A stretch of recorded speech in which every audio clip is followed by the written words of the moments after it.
Hi, just lost my microphone. Welcome back to Brave Leaders. Hey, what's up with the paintbrushes? So, this is a statement my son said as we were sitting in my bedroom and my daughter walked in.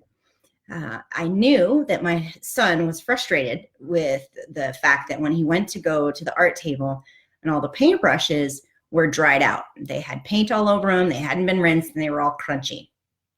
Because he had talked to me about it maybe a half an hour before and said, why doesn't she take care of the paintbrushes? So I said, well, at the time, and it was late, it was like near bedtime, and I was tired, end of the day. So what I did was basically put him off and said, oh, I'll talk to her about it, which is really not the best option. I would have loved to have been able to help him have that conversation. Well, I got my chance. So we're sitting there and in comes my daughter. And my son says, hey, what's up with the paintbrushes? And I said, hold on, time out. Zach, I recommend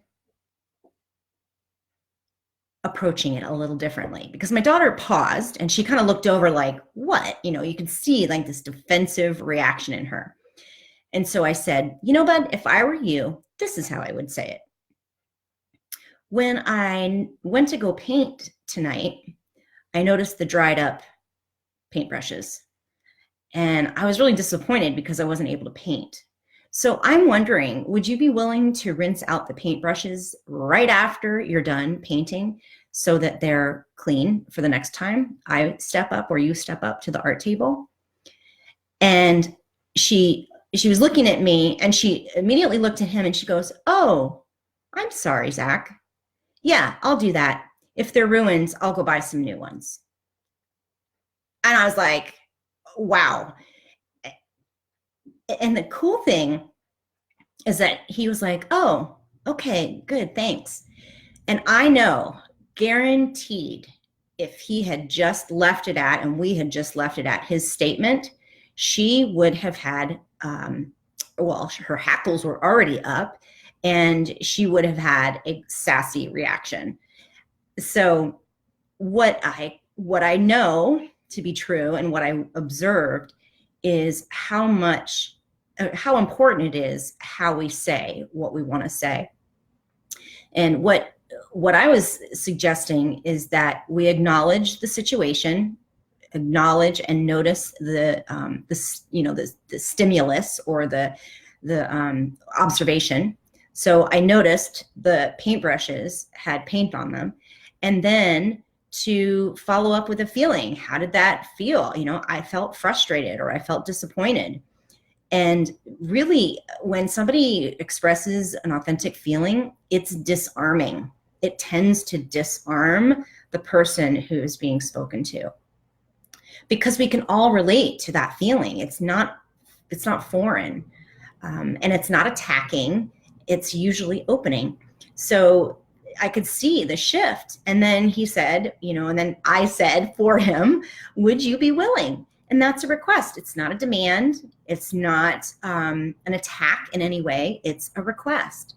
So watching that interaction and having him witness that interaction was so awesome, because it gave him an example and it gave her an example.